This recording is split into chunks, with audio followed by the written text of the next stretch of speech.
with respect to the commitments that we made to the people of Kenya, the implementation of the programs that we put in place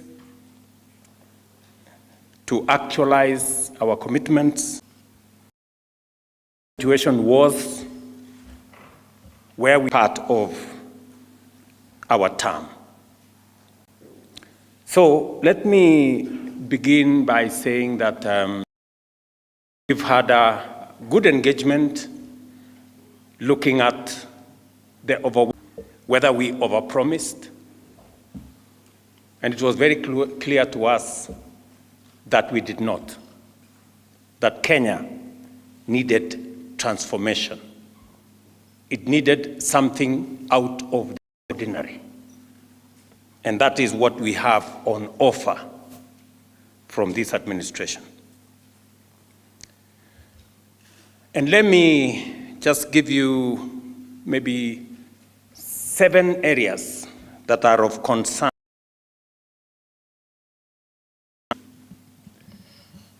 and that have the most part of this administration's push for transformation. We are very well aware that transformation is not easy. It never was, and we never expected it to be easy. But transforming Kenya, we must. I will speak to 7 subjects that has been the subject of conversation in this gathering and the priority areas of this administration. Number 1 is the economy. We have assessed where we were in 2022. And we had a situation emerging from the shutdown of the economy, devastating drought, followed by floods, that high prices of unga were 200. We had 7 million Kenyans in the CRB.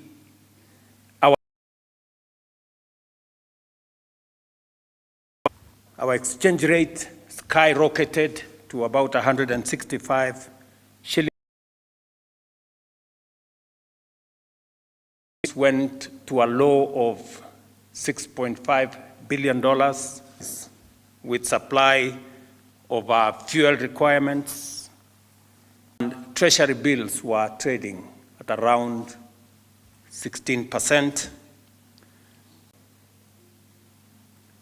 We did commit that we would get 7 million Kenyans that were in CRBs out, and we did. We did also commit that we would, and we did. The situation today, I have told you what the situation was. The situation today, because of the interventions that we have carried out, to 3.8. Our currency exchange to 129 shillings to the dollar for the last 14 months, which were at 6.14%. 14%. I think last week, announced a new central bank rate of 9.75 from what it was before. As a result, our economy has improved from being the eighth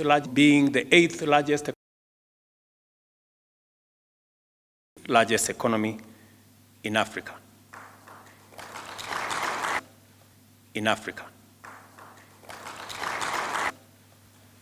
we were going to stabilize the economy.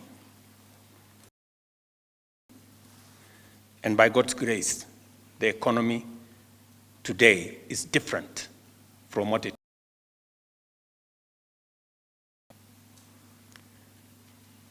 But we also have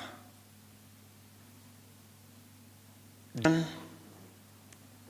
to continue to expand our interventions on managing expenditure.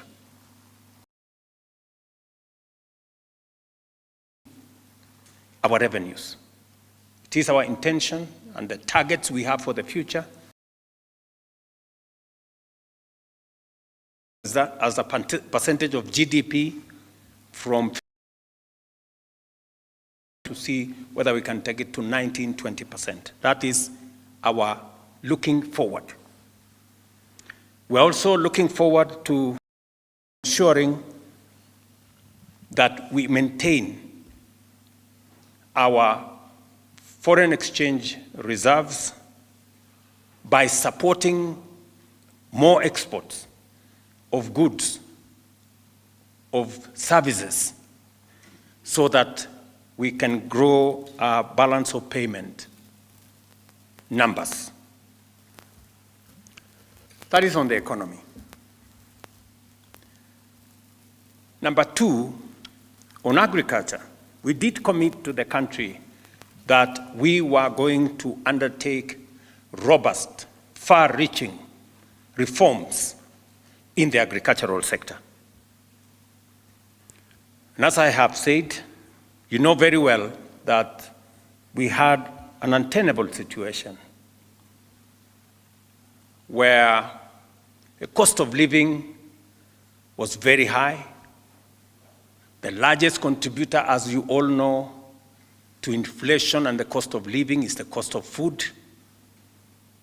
And it wasn't going to be possible to deal with the challenge of cost of living or cost of food without significantly transforming agriculture.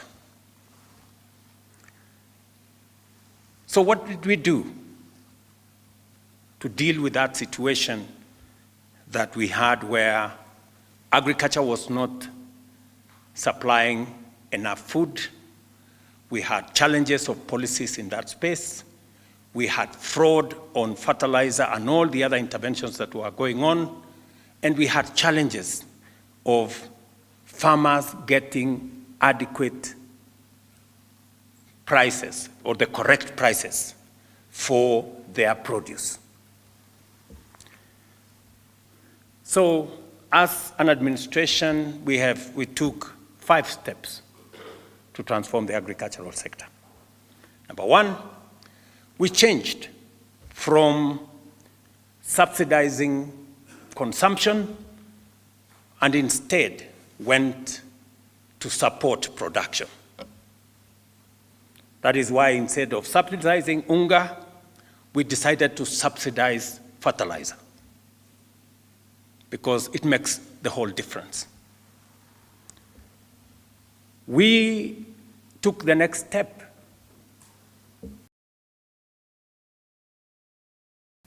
because the agricultural space didn't have any accurate data on any matter. So we undertook a robust process of collecting data on the agricultural sector, and thankfully we now have a database of 6.6 million farmers, complete with the crops they plant, the acreage of their land, and all other details that are required, including their details. The third issue is, apart from collecting data, we digitized the whole agricultural value chain to assist us eliminate fraud and corruption and theft that was prevalent, so that it undermined corruption, theft, and fraud government programs, even the subsidy program, even the fertilizer program.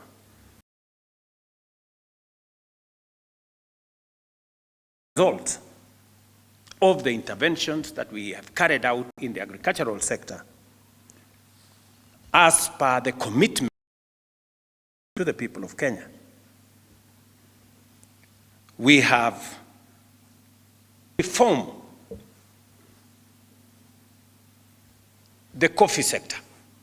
The coffee sector had been taken advantage and actually taken hostage by cartels and interests. And it wasn't possible to sell your coffee where you wanted, because there was an incestuous relationship between brokers, millers, the people buying at the coffee exchange, that undermined the capacity of farmers to decide on their farming practice, because certain groups of individuals had monopolized that sector.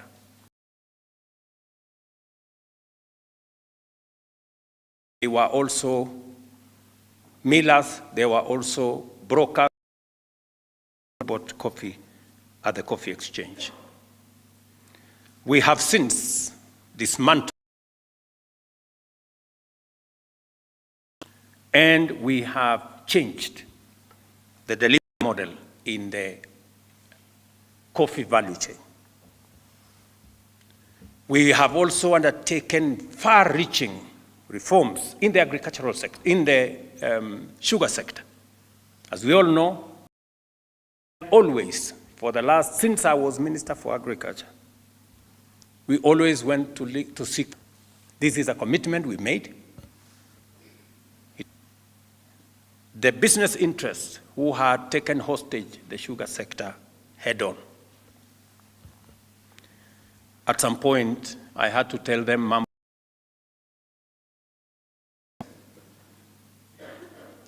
it was just an exercise in the of reforming the sugar sector. We have since reformed the sugar sector. We have brought in the private sector to work with us, and we have stopped the tradition that existed for 20 years, where government always came in to pay farmers for sugarcane that was never supplied to government, or to pay workers that did not work for government. So, what is then the new situation? The new situation is that the interventions that we have made, reforming the sector, making sure that we have accurate data, 40, 43, 44 million bags a year, to last year, 64 million bags. This year we are expecting between 70 and 75 million bags. Coffee, the prices have moved up from an average of 65 to an average of 120. Some farmers are getting 130, 140, 150, because we have removed crooks and cartels that undermined farmer interests. The sugar sector is stepping up. Farmers will tell you now in the sugar sector,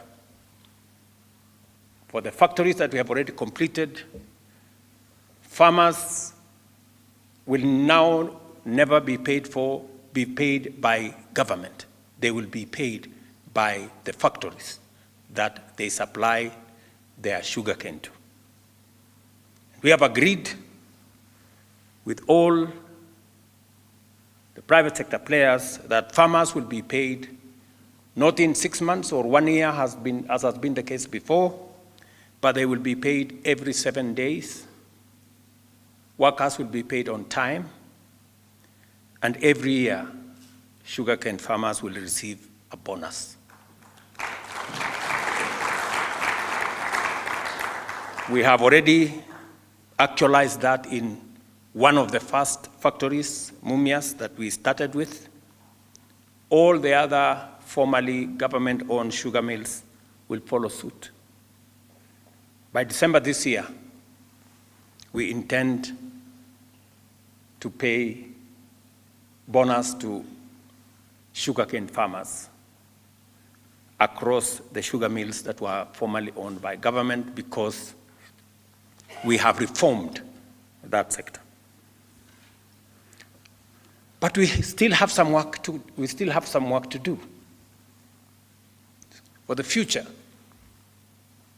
we are looking at how we can improve on the quality of data that we have.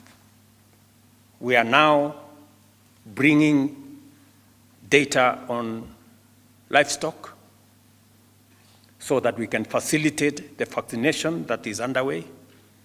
We are enriching data on all the other crops. We have now started the journey towards doing more in the rice sector. We are going to do more in the cotton sector. We have just finalized the reform of the cotton sector, including finding a private sector player to run Rivertex and to provide offtake for cotton farmers, and to also supply high quality seed to our cotton farmers. Let me mention about milk as I talk about our livestock farmers, including dairy and beef. If you look at the Kenya National Bureau of Statistics numbers, earnings from our dairy sector, especially milk, has gone up from 35 billion shillings in 2022 to 59 billion shillings last year. Because the prices of milk has moved from an average of 35 shillings to now an average of 50 shillings a liter. The reform in that sector is putting more money, the agricultural sector that is putting more money in the pockets of farmers, whether it is in coffee, whether it is in tea, whether it is in sugarcane, whether it's in dairy. And we are looking at the future on how we can better pay our dairy farmers. We are now rolling out a whole industry around leather so that more farmers can have earnings. So we have a program for the future on what we need to do to enhance the progress that have already been achieved in the agricultural sector. The third item that we have discussed in this retreat is a reform that we committed to the people of Kenya.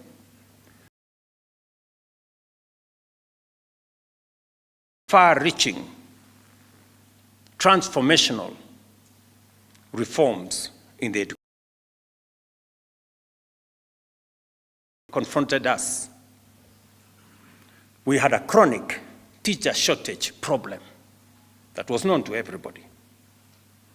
We had some measure of misunderstanding on the competence-based curriculum. And we had crippling debts facing and institutions of higher learning. Many of you know that many universities were paying half salary to their lecturers. Migosi here will tell you that many universities had debts in the region of all our universities had debts in the region of 120 billion shillings. Many of them could hardly pay as you earn. They could not pay NSSF dues. They could not pay all the dues that were government, they could not pay their suppliers. And in fact, 23 universities were technically bankrupt. That was the situation we had. And it was beginning to affect the quality of our education, because without teachers, with confusion, with debt, and not enough resources provided to teach our children, naturally, education was beginning to suffer. And so we took up that challenge as was presented to us by the people of Kenya, and we made commitments. We made a commitment that we were going to hire 116,000 teachers to close the gap of teaching. So far, by January next year, we will have hired 100,000. Already 76,000 have been hired. And we are focused on making sure that the majority of these teachers go to schools that today have fewer teachers. You may want to know this, that we have an education system that is very unequal. We have schools that have 2, 3 teachers. We have schools that don't have a laboratory. We have schools that there are no adequate classrooms. And so it was necessary for us to intervene. So we've hired more teachers. We've built 23,000 new classrooms, 16,000 by the national government, 7,000 with our partners under CDF.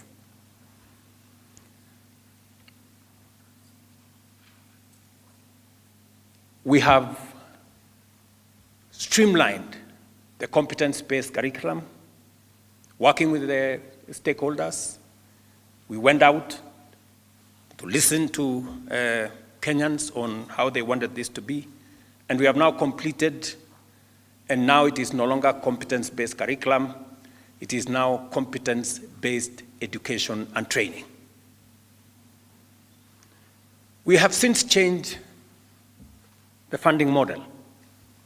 Rather than focusing on the university, we are now focusing on the student. So now we have a student-centered funding model that makes sure that every child in Kenya is treated fairly. And those who come from backgrounds that cannot support their education, they get affirmative action. And that is why we have students from poor families today under the new funding model who will get up to 90% government scholarship, so that no child in Kenya is left behind.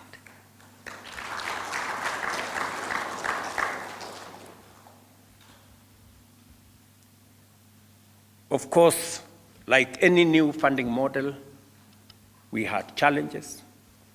Some of the students were placed in the wrong bands and many other issues, but we have reformed that sector. And the new funding model is now going into its 3rd year. So we have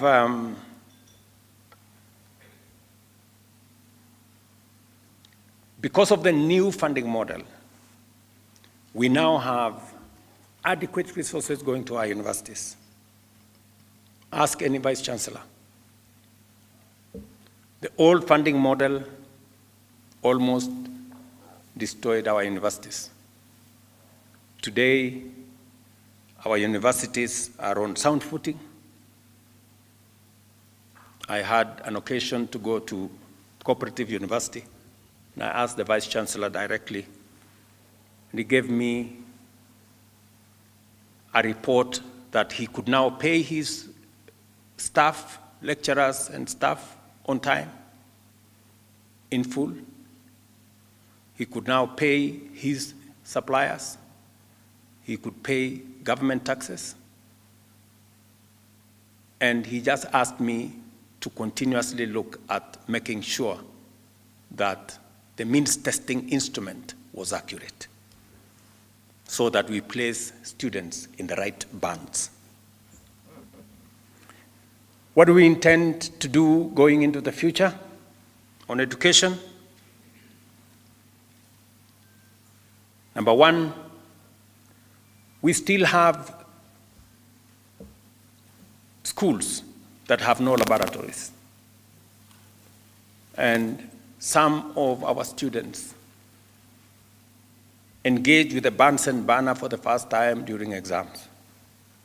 So we're going to build 1,600 new laboratories, especially in rural schools and schools that do not have a laboratory today. Waziri, when is that exercise beginning? July. That is next, in the next few weeks. Number two, as I said, we're going to hire another 24,000 teachers. The money is in the budget this year. By January, they will be in class. And next year, we will hire the balance of the teachers so that we get to the 116,000 that we committed ourselves to the people of Kenya. And then we will also not just close the gaps on infrastructure or teacher numbers. We will also streamline and enrich the means testing instrument so that we make sure that every child is placed in the right band so that we don't disadvantage any child in Kenya. And then we will engage with the stakeholders going into the future to test the efficacy of the programs that we have worked on.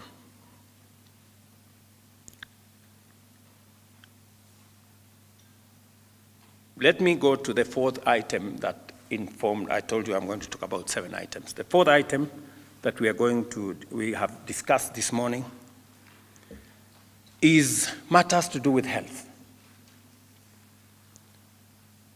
The people of Kenya told us, and we recorded faithfully, that health was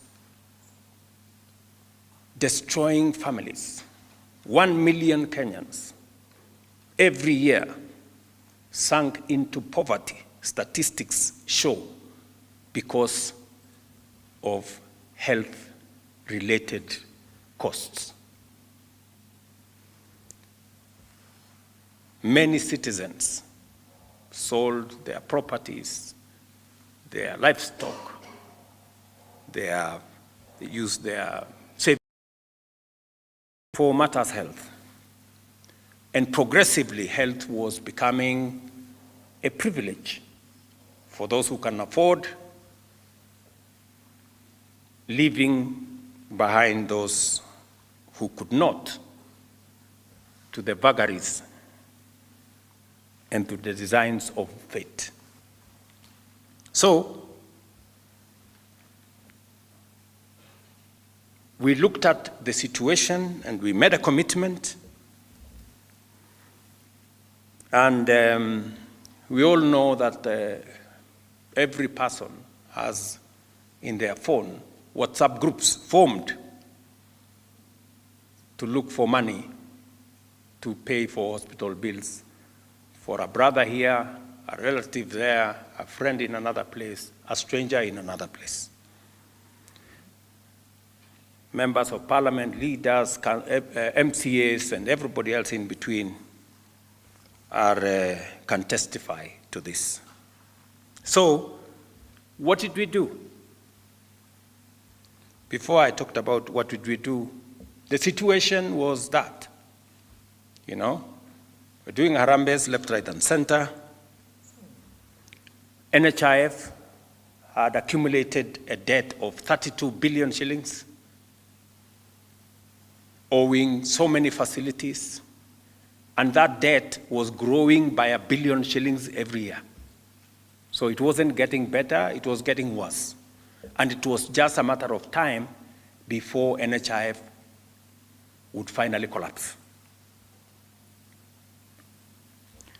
So we decided that this universal health coverage that successive administrations have been trying to implement,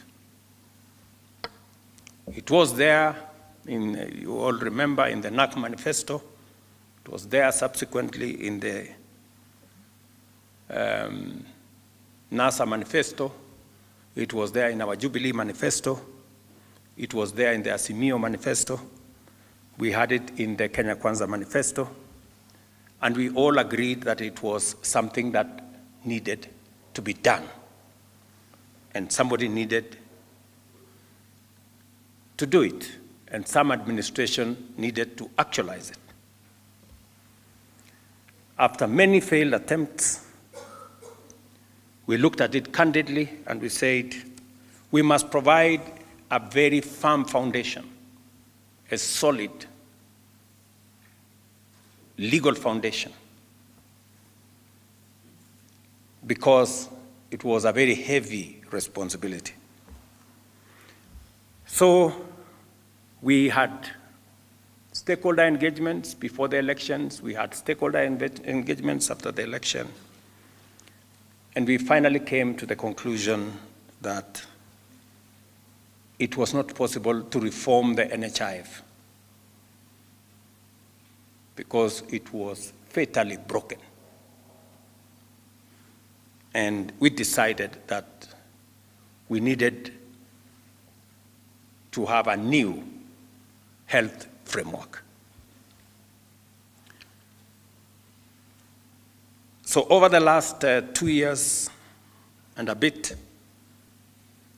we passed 4 pieces of legislation to underpin our universal health coverage for the people of Kenya. We repealed the NHIF Act. We have rolled out primary health care fund, social health care insurance fund, the chronic illness, the chronic and critical illness fund, and the whole SHA program that now underwrites our health requirements. What does this new framework present? How is this new framework? What are the characteristics of the new framework? Number one, we have democratized and brought equity and burden sharing in the contributions towards health. In the past, it was just contributions by the people who have pay slips and jobs. Now we have made it possible for all Kenyans to contribute. We have also made it equitable. In the past, poor people contributed 10%, minimum 500 shillings to social insurance. Those of us with better earnings, we contributed 0.something%. So the difference between 10% and 0.something% wasn't right, and it wasn't equitable. So we decided that it was time to give equity. So everybody for social insurance now pays 2.75%. So we have brought it down for the vulnerable, the mama mbogas, the border who are paying 10%, Now they are paying a quarter of what they were paying, 2.75%, and provided equity for all of us. That there were facilities that had more accountants than nurses, because they were not treating nobody, they were gaming the system.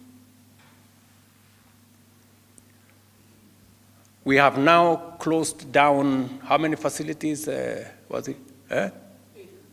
We have now closed down 800 facilities that were gaming the system.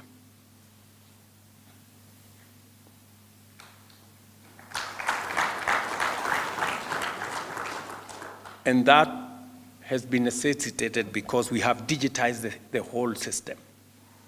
It's no longer possible to cheat the system.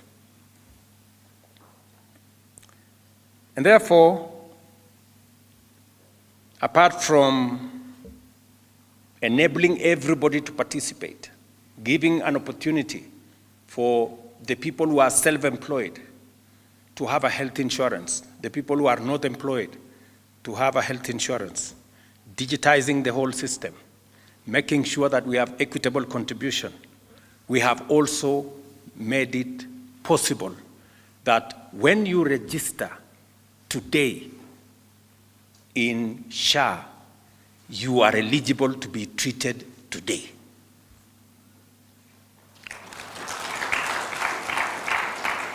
In the past, wait for 3 months. And many people ask us,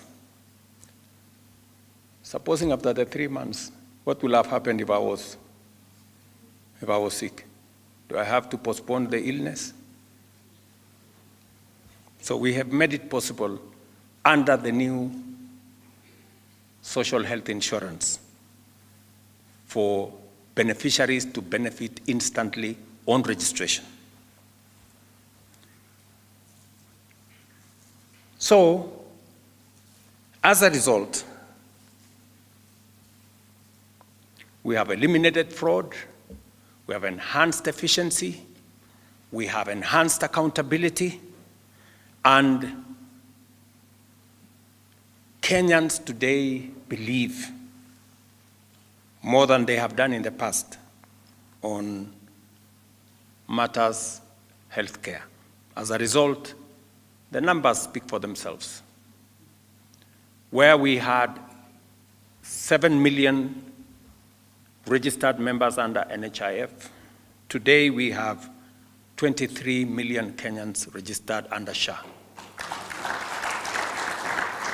And for your information, 50,000 Kenyans register on average every day.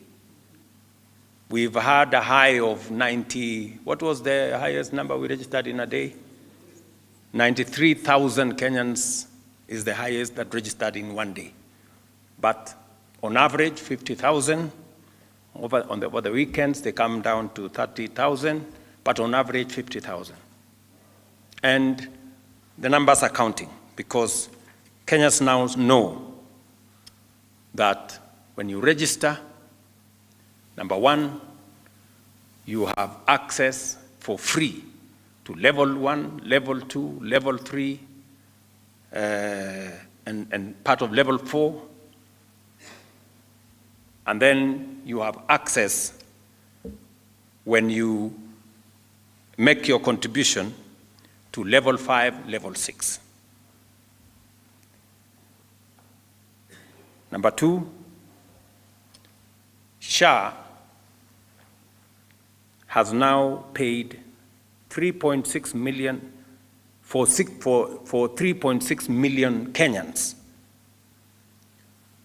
under the Primary Health Fund, and for 2.1 million Kenyans under SHIF, a total of 5.7 million Kenyans have benefited from our new healthcare program.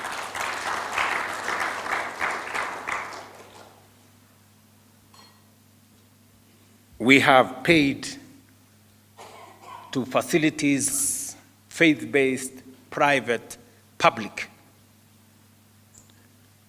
over the last 8 months. I'm giving you statistics over the last 8 months. In 8 months, SHA has treated 5.7 million Kenyans, and we have paid 49.2 billion Kenya shillings. 6.2 billion was paid last week.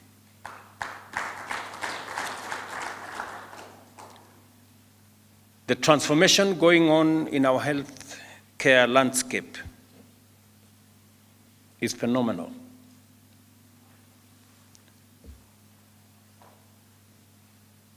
We believe that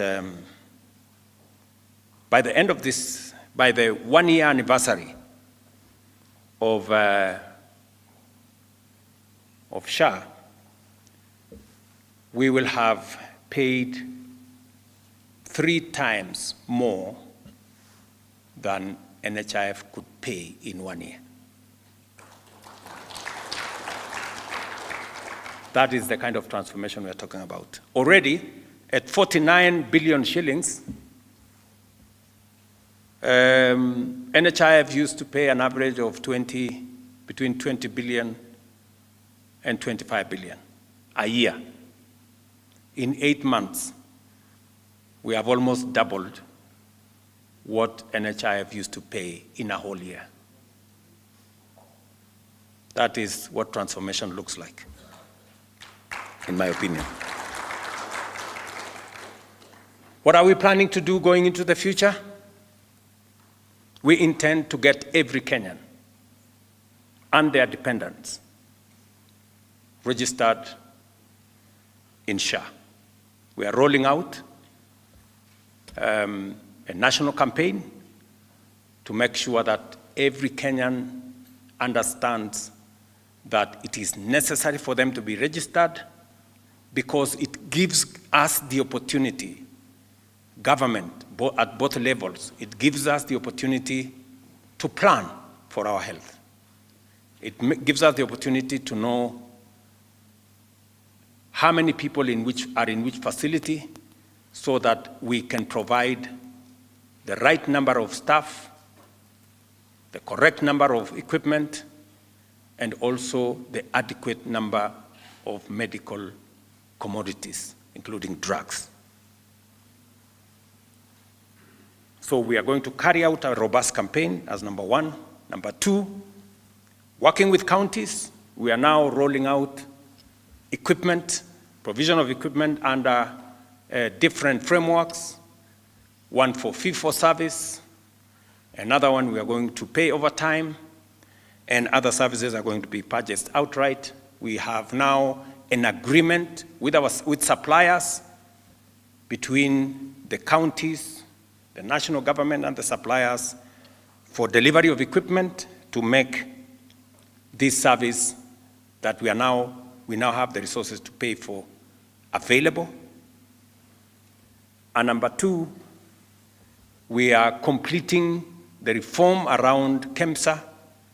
We have worked with our county governments, and we have secured their concurrence that going into the future, drugs will not be supplied to stores in county headquarters.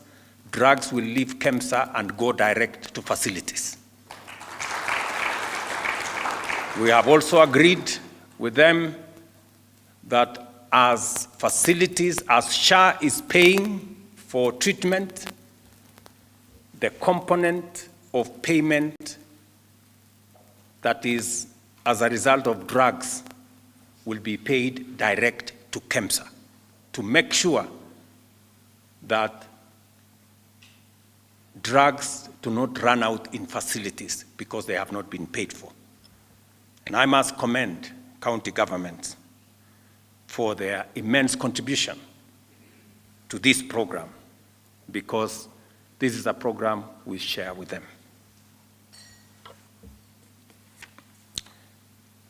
The 5th item that we discussed that we discussed this morning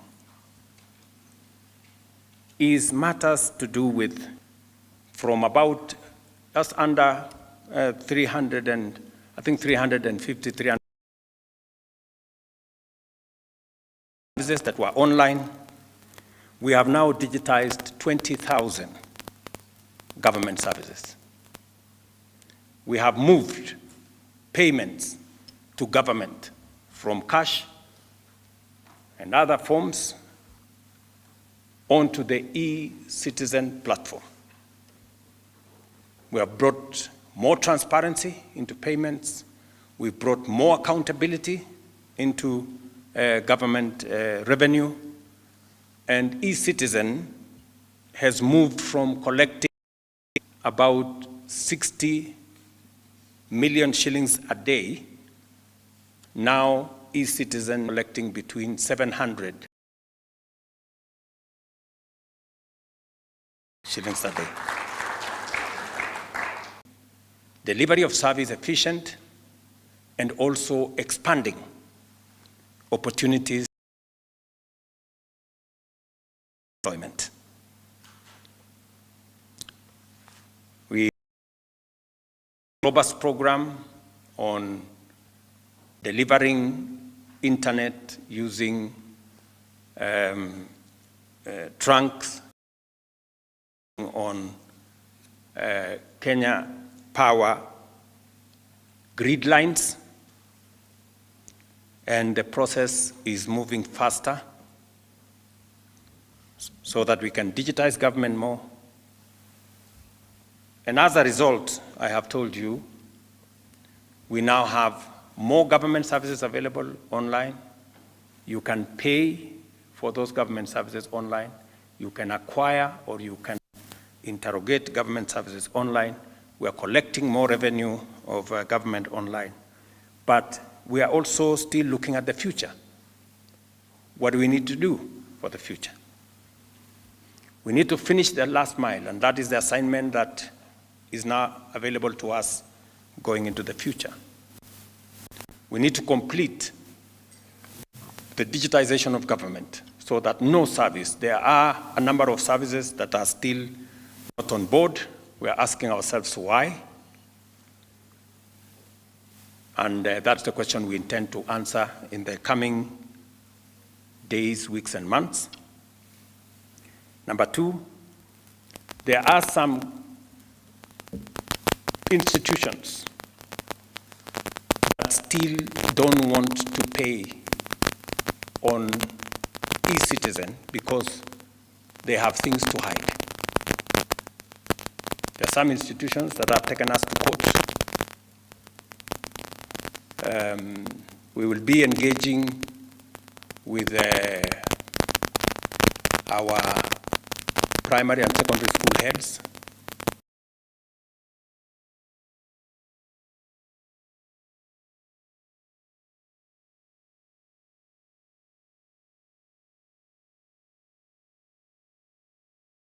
on exercise books.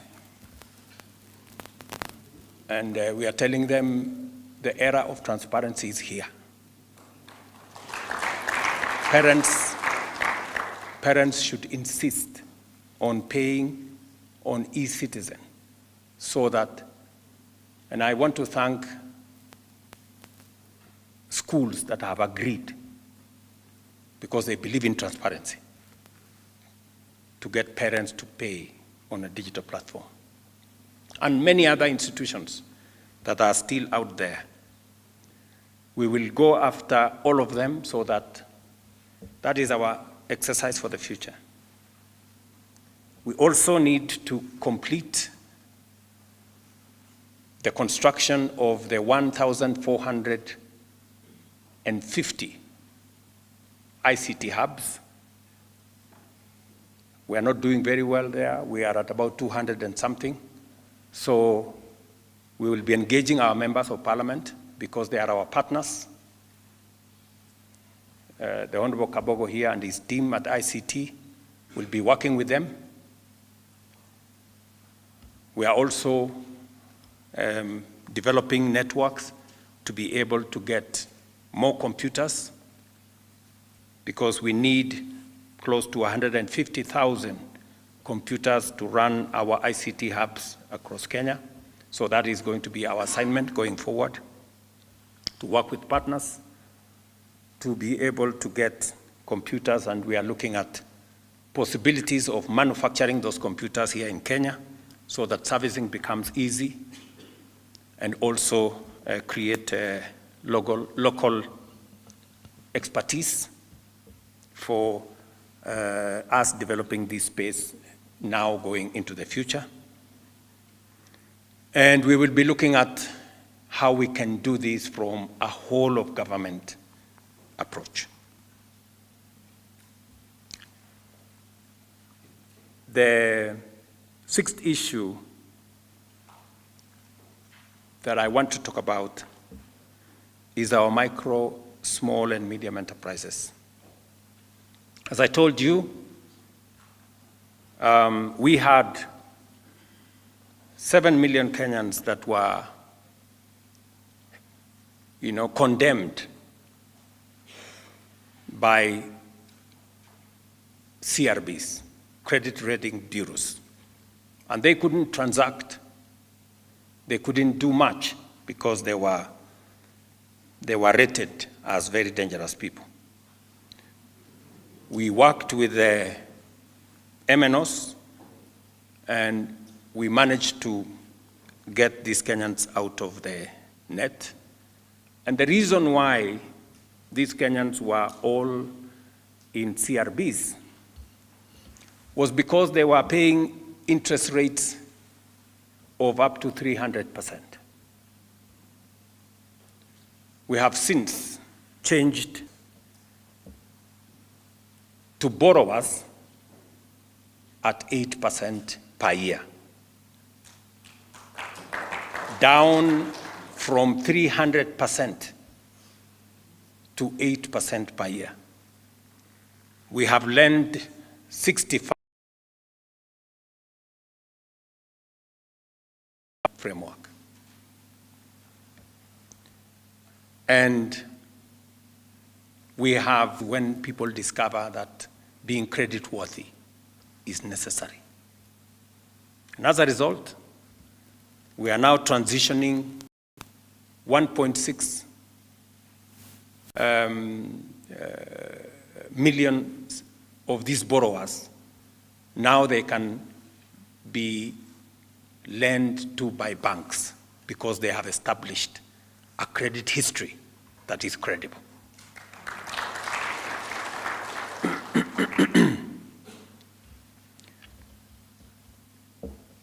We are looking at some of the graduates of Hustler Fund. Today, we have a new product called the Bridge Loan, where those who have established a good credit rating can now borrow up to 150,000 shillings without any security of whatever nature, just on account of the.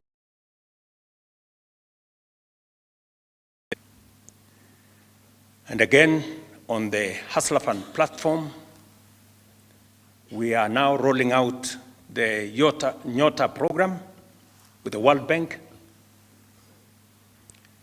where the intention, and my good friend Oparanya there, with his PS, Madam Mangeni, and my good friend Jacobs, there, the PS for Youth, are working around the clock with our partners in the World Bank, because we have agreed that many of these small business people that have managed to graduate into business enterprises, we are picking 100,000 of them and giving them, together with the World Bank, a grant of 50,000 shillings each one of them. And we will be spending 5 billion shillings to support young people, women. And we have made sure that it covers every part of the country. 70 small business people will be identified in every ward in Kenya to be beneficiaries of this program as we upscale the micro, small, and medium enterprise space into creditworthiness.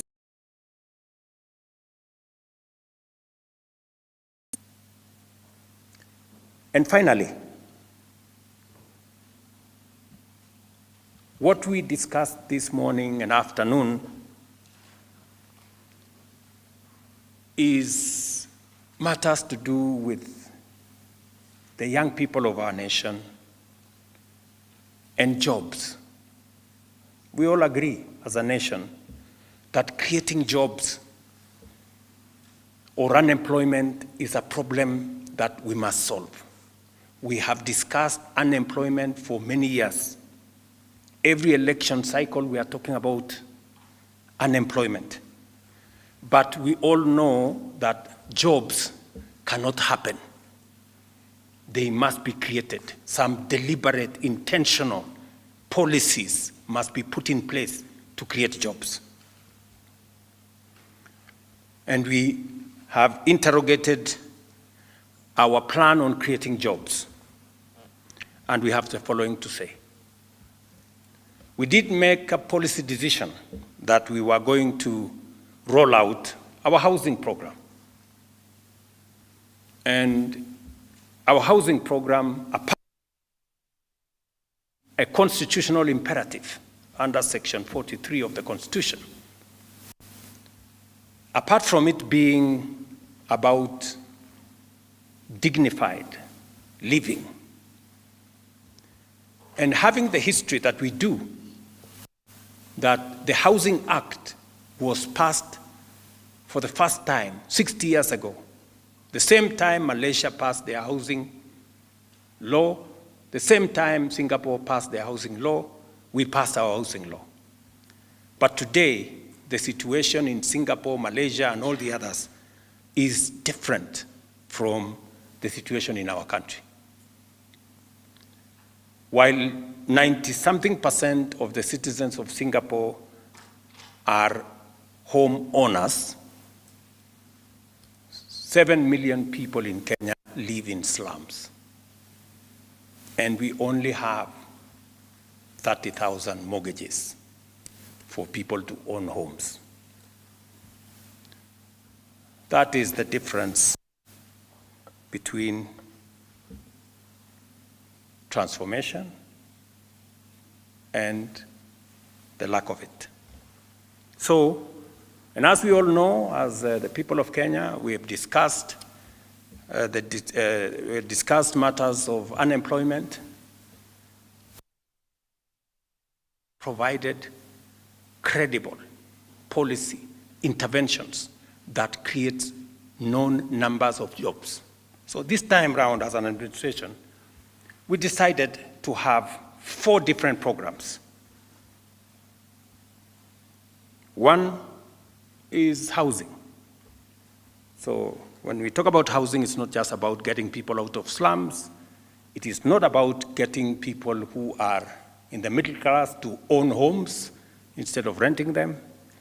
It is not just about decent living. It's about jobs. We have rolled out, as you all know, our housing program, and today we have 250,000 young people working, women and men working in our housing program. We have 150,000 houses under construction. 11,000 are ready. We will be giving them out in the course of the year, and they will continue to be ready as we go. And we have a pipeline of 700,000 jobs, 700,000 houses are in the pipeline. Already 150,000 are under construction. The others are in different stages. So others are undergoing very different stages in our plan. We see this sector continuing to be a growth sector. The numbers working in affordable housing can only increase because as of 2022, we had a shortage of 2 million houses. And therefore, this affordable housing program, even at the rate of 200,000 houses every year, we need between 15, 20, 25 years to be able to catch up with the deficit that exists in affordable housing.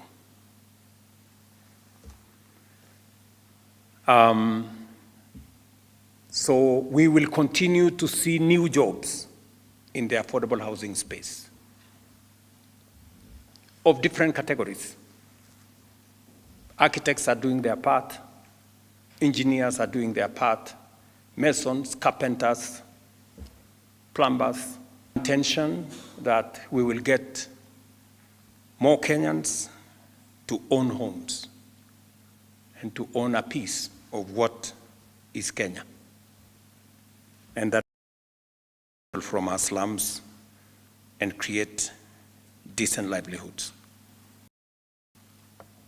It is true that if you go to any city today in Kenya, whether it is Garissa, here, and I was there, Kiambu, Mombasa, Kitui, Machakos, Sumu, Homa Bay, name it, Eldoret, Nakuru. The largest estate today in any city in Kenya is affordable housing. We have 250,000 people working. We are building accompanying infrastructure in hostels, markets, institutional housing. Affordable housing is changing the landscape of Kenya in a very dramatic and significant way. And this is just 2 years. 2 years. Tell me what's going to happen in 5, 10, 15, 20 years. You will not recognize this country. That is the reality of transformation. We know that it was difficult to do this initially, but I think the people of Kenya are beginning to appreciate that this was not about talk. This was not just about promise. This was about what we wanted to do to transform our nation. Apart from affordable housing, and we are seeing results, and I'm confident that the foundation we are laying for the transformation of Kenya will make sure that this nation changes for good. We also decided that we wanted to take advantage of the single most important asset we have as a country, our human capital. If there is an asset we have as a nation, it is the Kenyan people and their talents and knowledge and expertise.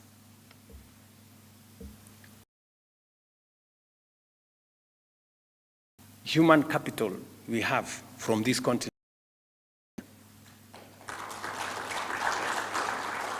Ask anybody.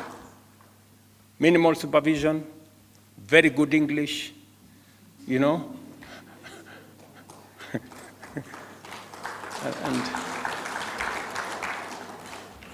And that is the comment that comes from everywhere, from every employer, anywhere in the world.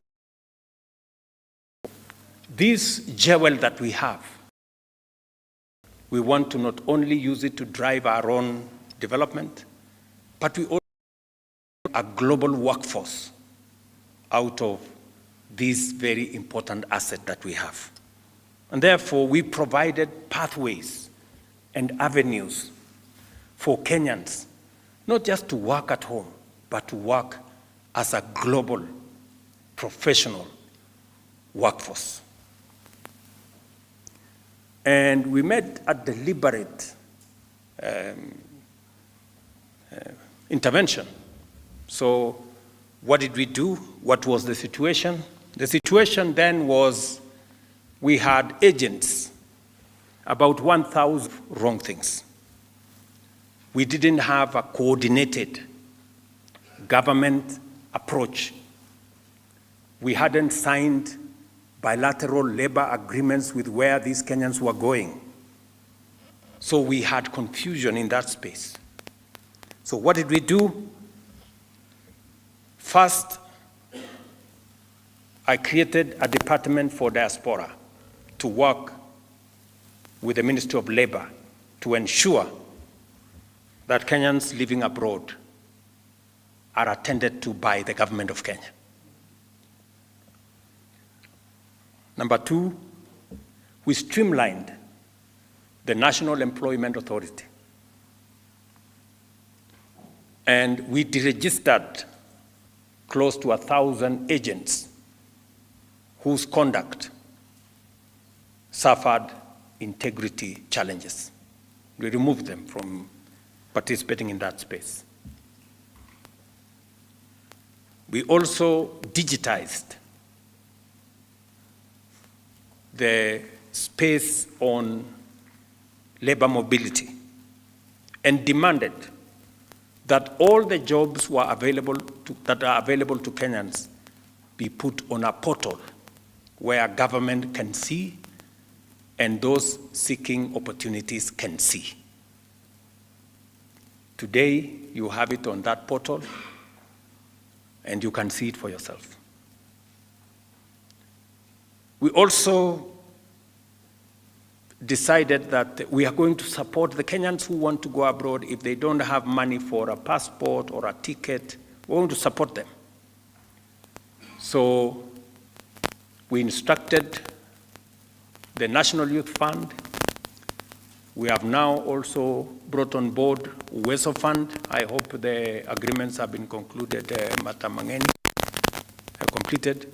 Uwezo Fund, so that Kenyans who have been given an opportunity to work outside Kenya can, with ease, find their way out.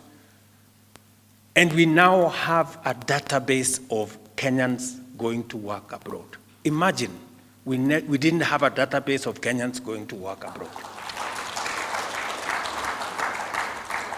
We didn't even know who was working where. And that is why we just got reports of so-and-so is in distress, some other person there is in distress, and we didn't have them in our database. So today it is mandatory for those going to work outside Kenya that we must know them, we must know where they are going to work, we must validate that the job that they are going to do exists, and we must know who the employer is.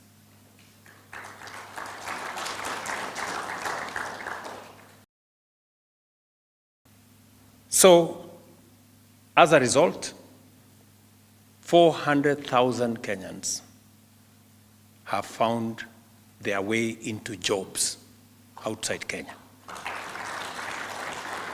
Let me repeat, because sometimes we say things and people are wondering. 400,000 Kenyans have gone to work outside Kenya.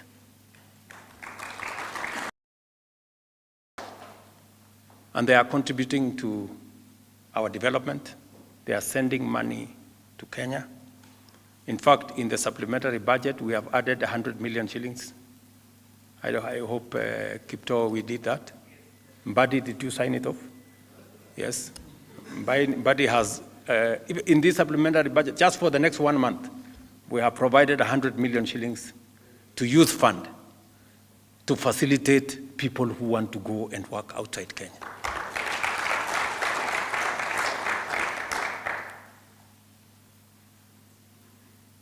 The third item that, as an administration, we have rolled out as a policy, this is deliberate. You know, housing is deliberate. Labor mobility is deliberate, is digital jobs. We have rolled out a comprehensive program with our G2 labs. Every TVET and some other institutions today have a G2 lab where students in our TVETs take 2-3 hours, they work online, they earn money. I told you about the ICT hubs that we are working on. We have 200, I think, at 80 already built. We have another 1,200 to go. That's the space we need to up our game. But already 180,000 Kenyans are working on the digital space.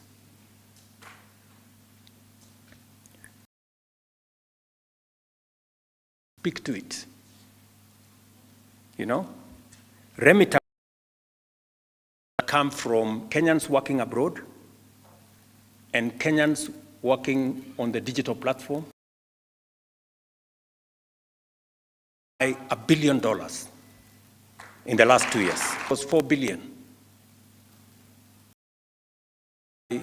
February this year, it was $4.95 billion.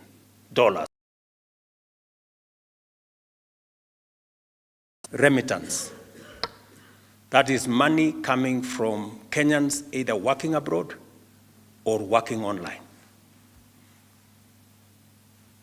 So, again, deliberate. And there is more that is happening in the internet. There are more people who are doing serious business, earning serious money in the internet than the pornography and the insults and all the other things that are going on there. There is more. And that is where we should be going.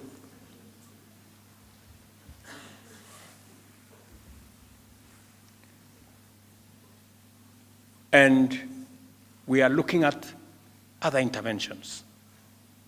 We have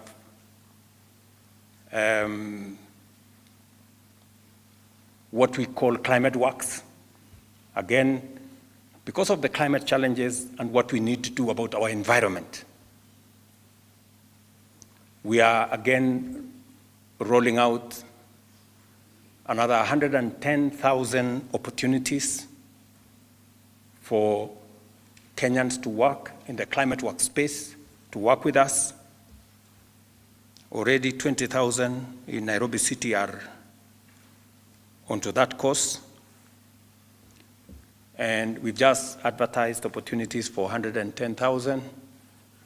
And they will begin working from when, Alice and Hinga, when are they? 1st of July. So from 1st of July, we will have another 110,000 young people coming to work in the climate works space. And we're looking at what we can also do in the space around value addition and agro-processing. And so going into the future, we will want to improve. What are we going to do going into the future around the job creation program?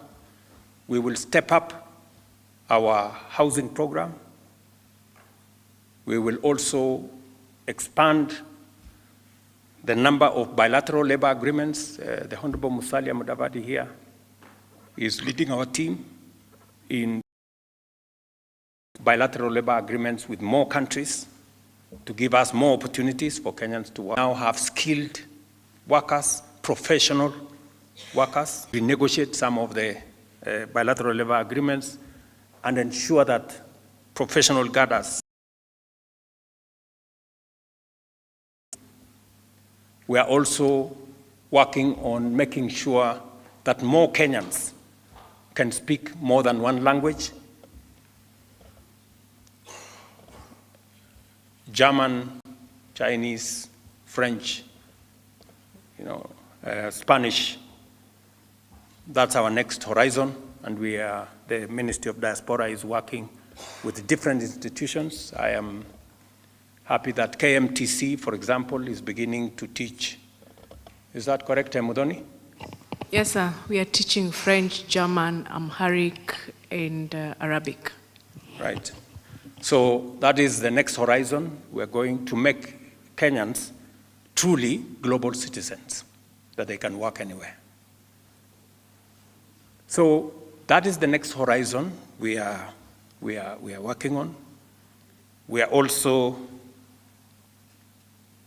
looking at our special economic zones, making sure that we expand the capacities in our special economic zones, expanding capacities in our county aggregation and industrial parks for processing, for value addition, and that is why we will be removing taxes in this budget on packaging material for both coffee, tea, and other commodities, so that instead of exporting our tea and coffee, exporting them packed in packages that we are working on. We are also looking at